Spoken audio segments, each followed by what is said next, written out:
Okay, now we're going to remove the valve guides, which are right down in there. I should be able to get a look at them from underneath there a little bit at least. You can see the bottoms of them up in there. If you've never removed or installed valve guides before, they are basically press fit into the block. There's no threads or fasteners that hold them in there. So because they're press fit, sometimes they're hard to get out, and then they can also be a little bit hard to get in. So you need some sort of a special tool to extract them, and then probably a different kind of tool to install the new ones. So right now I'm going to remove the old ones. I have this puller tool. It's pretty simple. This just goes down inside the valve guide from the top. The nut goes on the bottom, and then I'll show you. Let's try this one on the end. Snugged up. I'm going to put a wrench on the bottom and use a ratchet to tighten the top and effectively drive the valve guide up and out.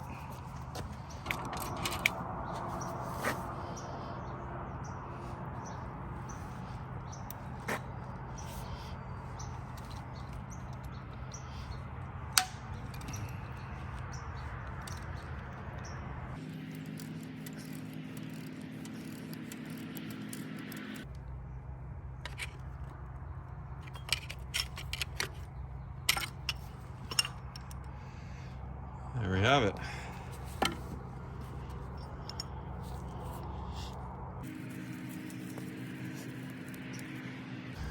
All right, let's do the other 7.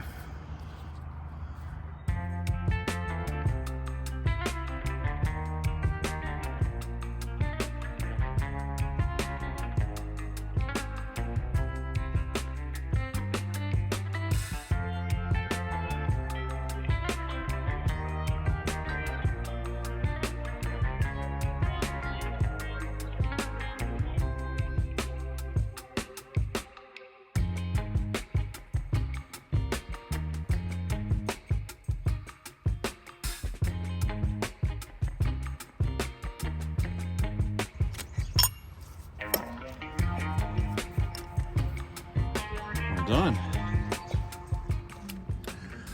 All right, we got them all out. You can see the cavities where they were, the shiny parts down there. All right, now we're going to get those new valve guides installed in the block, and I'm going to use this driver tool to accomplish that.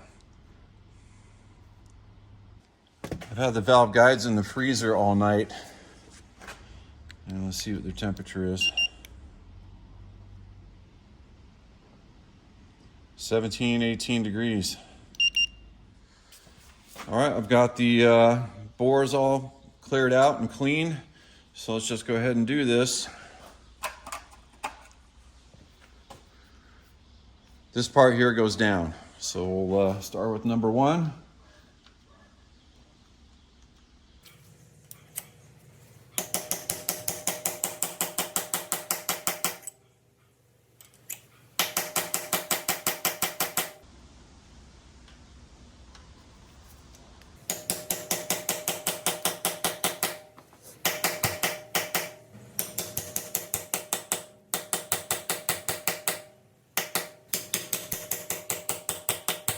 Sorry for the low light here, but we got a storm coming through. We just got a bunch of rain, and now it's kind of windy and nasty out there, so we're doing this indoors for the moment.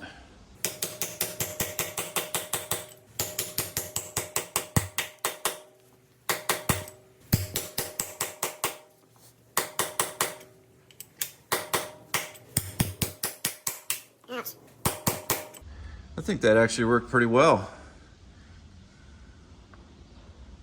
All right, so valve seats now. The valve seats, you know, the surface area where they mate with the valve, that should be, you know, smooth and shiny.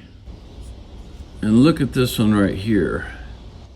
That's what you don't want to see. So, you know, lapping alone is not going to fix this problem, so we're going to have to cut this seat a little bit. This one looks like it's got a little bit of a ding there, but other than that, it looks much better. Same with this one. This one though has got some problems. See, especially on this side, there's no shiny surface whatsoever and it's all pitted up. This one's gonna have to be cut also. Same with this one.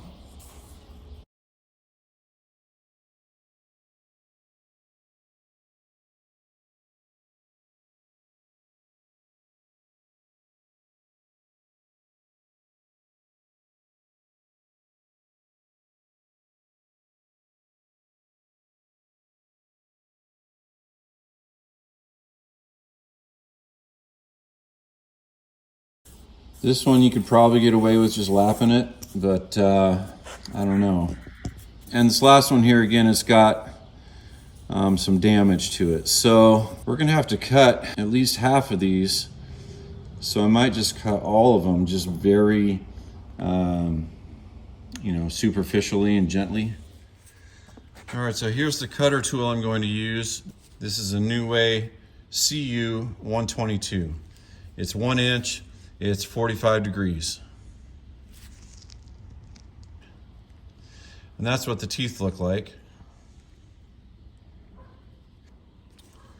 This here is the pilot rod. This goes down inside the valve guide, and then the cutter slides on over the top, and then you spin it like this with whatever tool you got. I happen to have a T-handle that fits on over the top like that.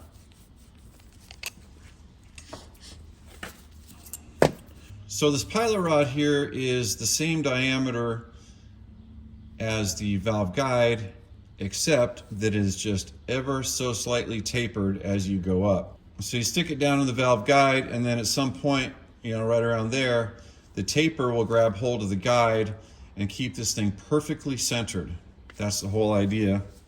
So when this is perfectly centered, then you're going to get a perfectly concentric cut with the tool, because obviously you have to make a perfectly round cut on your valve seats.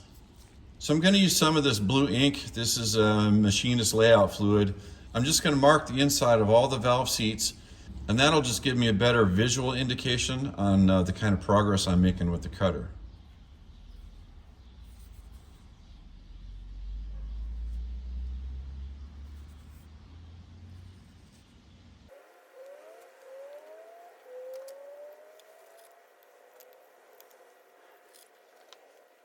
This is not a necessary step, but cutting valve seats is not something I do every day, so I really want to be careful with this and ease into the cut, and this marking layout fluid will help me be careful with that. I can tell when I'm starting to remove material.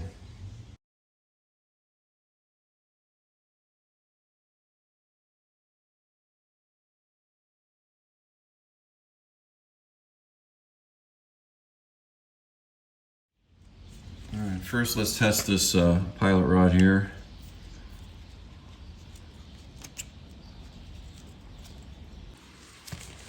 All right, now we'll take the cutter tool, drop it on over the top, and it should be perfectly centered. I don't want to be hogging off a bunch of material. I just want to remove as little material as necessary. Oh, I was going to put just a little oil on the blades.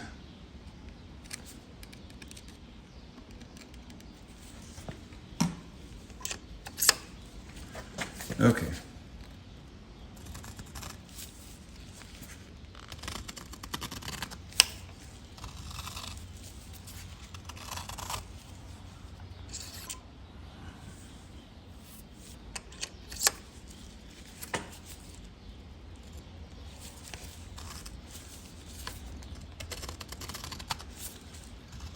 I'm not yet applying a bunch of downforce. I'm trying to be really careful with it, and we'll just keep checking it and see how it goes.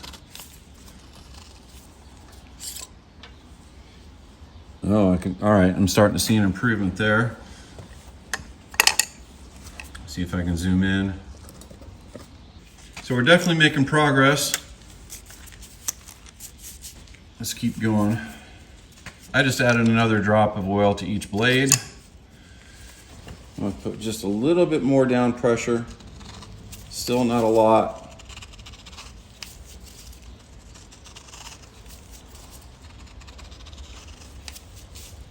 I'm trying to be smooth with the cuts.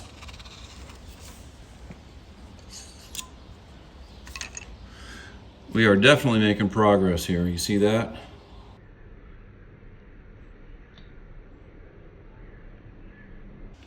All right, I'm gonna work on this just a little bit more off camera, and then I'll bring you back when I'm done and show you the final result. Okay, I actually got both of these first two on number 1 cylinder cut. And boy, they really turned out nice, I think. Now I'm going to go ahead and lap both of these before I move on with the cutting process, just to make sure that everything is good and our angle is in fact correct. And we'll find that out here in just a minute.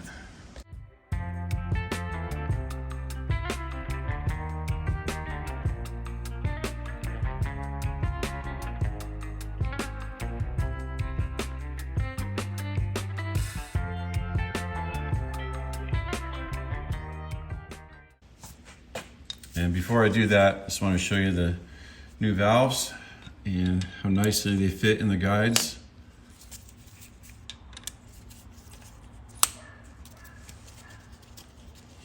All right, I'm using some fine grit lapping compound. This is, the jar says it's 333 grit. I'm just going to put a little bit around the bottom of the valve and a little bit on the valve seat as well.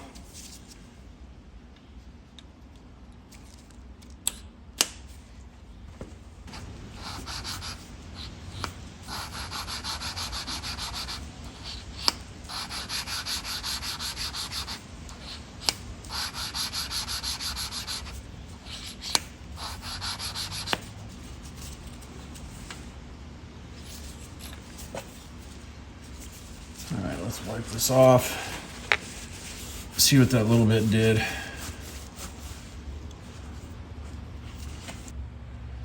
All right, you can see the ring there.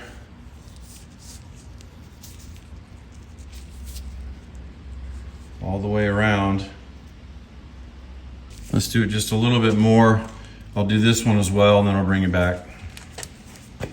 This lapping compound is kind of like liquid sandpaper. There's a lot of grit in there. That's how it works. But it's interesting, when you start the process, there's sort of a relatively loud grinding noise. And then as you do it, the quieter and quieter that noise gets. And I'm gonna see if I can do this. Listen real closely.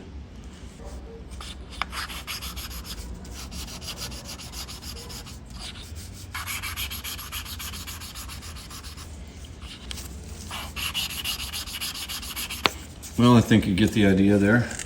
Let's take a look at these. All right, here's the first one we did. You can see that ring all the way around, right?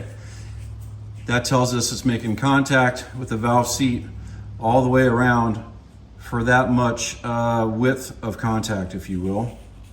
It looks okay.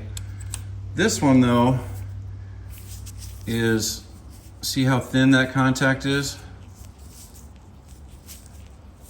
It's making good contact all the way around, but that is a very thin area of contact. That means the rest of the surface isn't touching. So granted, a lot of this part of the valve is going to be sticking down just into the cavity and not making contact with the seat at all. However, this upper part, there should be a wider band of contact there. So I'm actually going to cut this one a little bit more, and then I'll bring you back and show you the difference. I was not getting anywhere with this 333 very fine stuff. So we kicked it up a couple notches and went to this valve grinding compound, which starts at 150 and then it goes up to 220 or something like that. But it's basically a paste, and if you use just the paste without mixing it with anything else, that's 150 grit. But if you mix it with a little bit of water, then it gets finer and finer the more water you mix with it, so you can kind of control what you're doing. So for this first grind, I'm going to use it just straight out of the tube, which they say is about 150 grit. And I want to show you the difference here.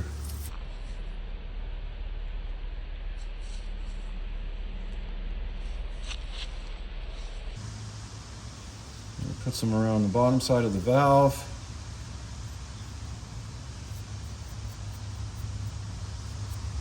And also some on the valve seat.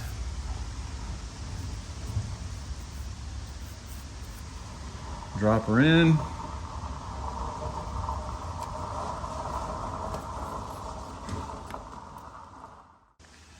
And if you want the little suction cup thing to stick, the top of the valves have to be, pretty much perfectly clean and dry.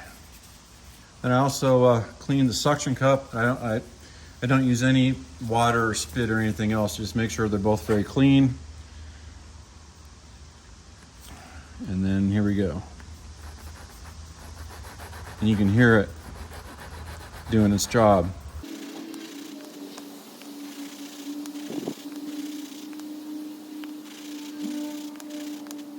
Just from that little bit, we'll see if it changed anything. Now you can see how deep that ring is. That's the surface area of the valve that's making contact with the seat.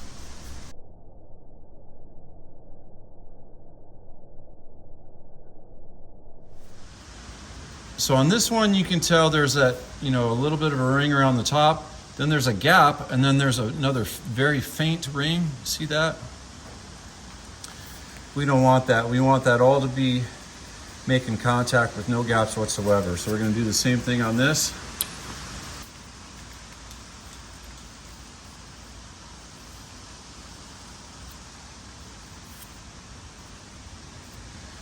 You don't need a whole lot of this stuff, but you do need enough to coat both surfaces.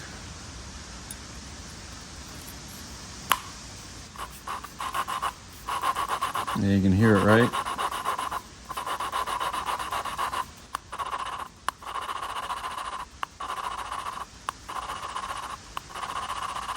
I'm going to spend a little extra time on this one because we did have that gap in there.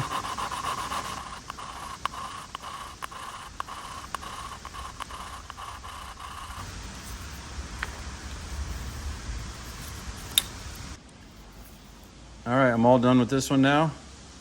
Doesn't that look fantastic? So I'm going to finish up with number 4, and then I'll show you all of them real quick, and then we'll move on.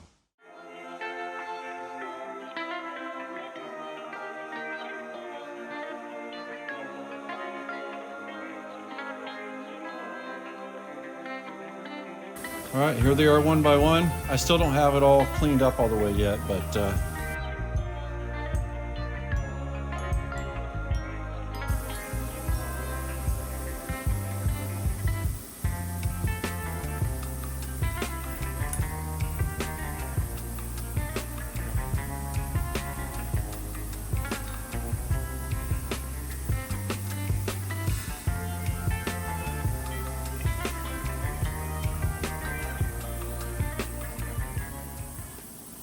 I'm embarrassed to say this took me about 3 hours, but I'm happy with the result. The valves are making excellent contact with the seats. The seats are all freshly cut. Got all that pitting and deformation out of a couple of those. All right, so now to finish up the valves, I need to do a complete and thorough cleaning in here because you got to remember, we use that carbide bit to physically remove metal from the block, from the valve seats. And so we've got metal shavings that fell down in there. And then you have all that grit from the valve lapping compound. And you don't want any of that stuff inside the motor. You don't want any of it inside your valve guides. You certainly don't want it getting down onto the camshaft or anywhere in here. So what needs to happen now is they need to take all these valves out and really thoroughly clean down. Since I spent 3 hours getting these valves done, I don't want to just pop all 8 of these valves out right now because they're specific to the holes that they're in right now. If I took this one out and put it in this one, it might have a slightly different pattern. It might sit at a slightly different place on the seat. So I really don't want to screw up which valve goes in which hole at this point. So because I need to take them out and clean them, I'm going to label them with a Sharpie, but that's one way to remember which goes where. So I think it's safe to go ahead and pop them out. The other thing I'm going to do with these valves, I'll show you in a minute here, but I like to chuck them in a drill and then get some metal polish compound and Scotch-Brite. And the goal there is not to remove any material, but to just shine up the surface.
I don't know if I mentioned this before or not, but you see these little blades?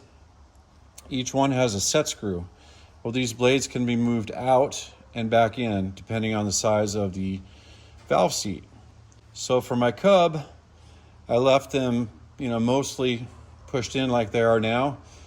But when I did the larger valves, I actually ran these blades out just a little bit to make the diameter larger to match the diameter of the seat. Good morning, everybody. Sun's coming up on another day. So after we polished up the valve stems yesterday, now I actually want to make sure that they go up and down freely in the guides. If not, we'll remedy that. And if they do, then we'll move on. Well, that one feels great. See that? All right, number one's good.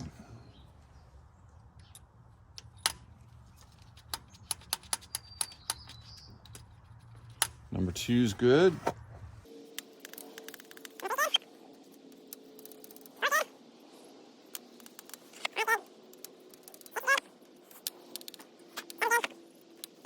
So I think I'm ready to install the valve springs, retainers, and keepers. After that, we'll get the valves adjusted, put the cover on with the gasket. Then we'll be done with the whole valve train. I'm gonna put a little assembly lube on these valve stems.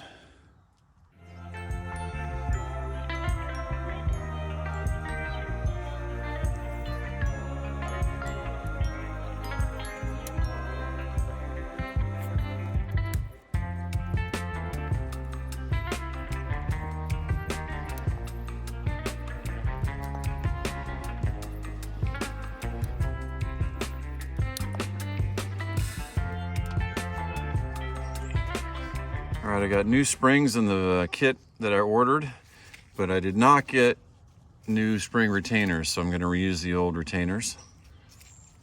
So we want to work with the ones where the lifters are down.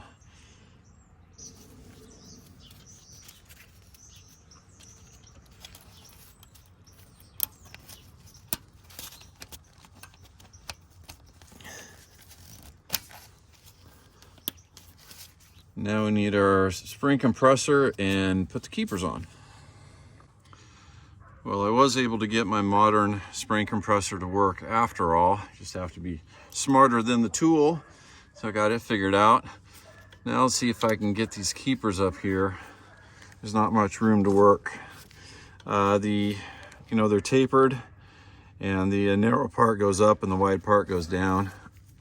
I put a dab of that assembly lube on the inside of each one of these, and that's kind of helping me get them to stick up there a little bit.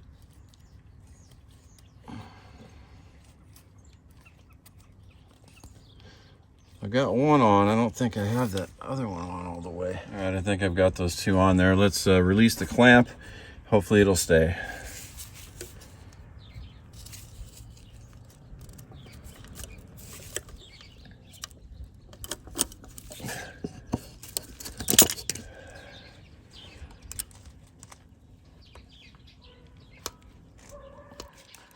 Yep, good. All right, one down, 7 to go.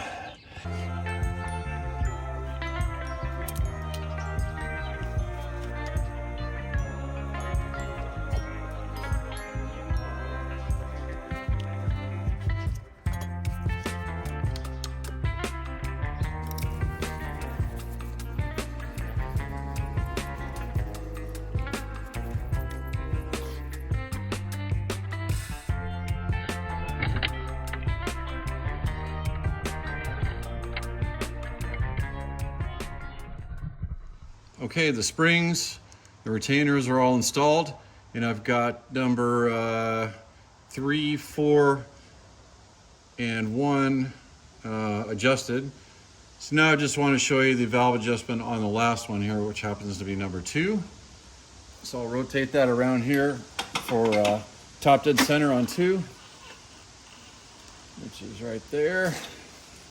It's pretty easy.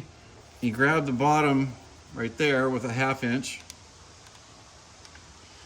And then the adjuster nut up here is 7/16. And in this case, I want to tighten it a little bit, so I turn it to the right.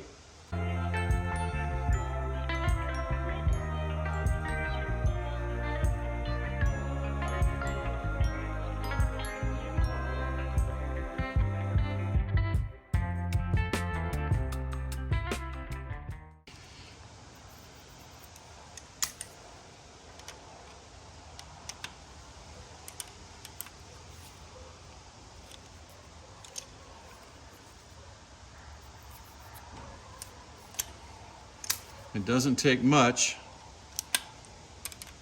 so just do it a little bit at a time.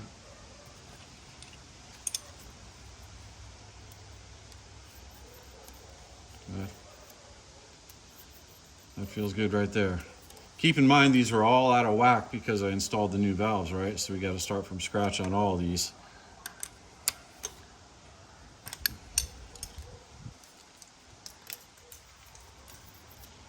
Still a little loose. Just tighten it a little more.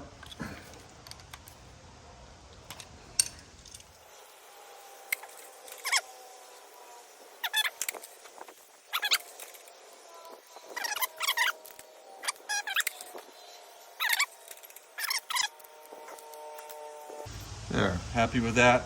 They're all the same.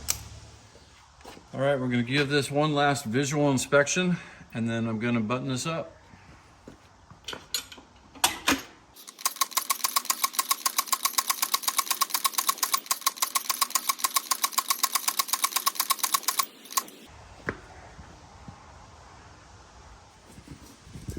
All right, I've got the surface here all cleaned up, as well as the surface on the valve cover itself. And before we install it, I just want to squirt some oil on the springs, sort of in between the springs. Let the oil drip down towards the lifters. That way it's just not completely dry when it starts up for the first time. Now, as far as the valve cover and the gasket go, some people don't use any sealant at all. I'm one of those guys that likes to use a little bit of sealant. I've used this high heat copper stuff many times in the past, and I've had a 100% success rate with it, so I'm going to keep using it. All right, I've got both sides of the gasket coated. Best if you let this set up for 5 or 10 minutes a little bit so it gets tacky.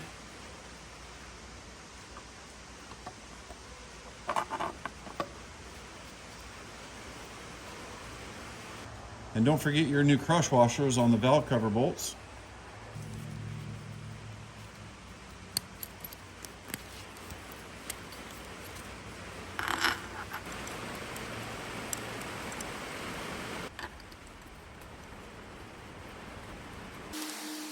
Remember not to torque these suckers down, just get them medium snug. That oil coming out of the exhaust stack just got everywhere.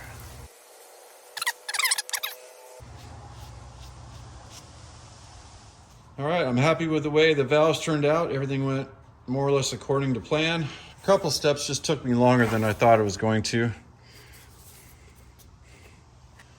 Next, I'm going to remove all the pistons, get a ball hone down each cylinder, deglaze the cylinders, put new rings on the pistons, new insert bearings in the rods. And this is just an attempt at keeping excess dust from the honing job away from our shiny new valves. The whole system is clean and ready to go. The last thing I want down there now is contaminant in the system of any kind.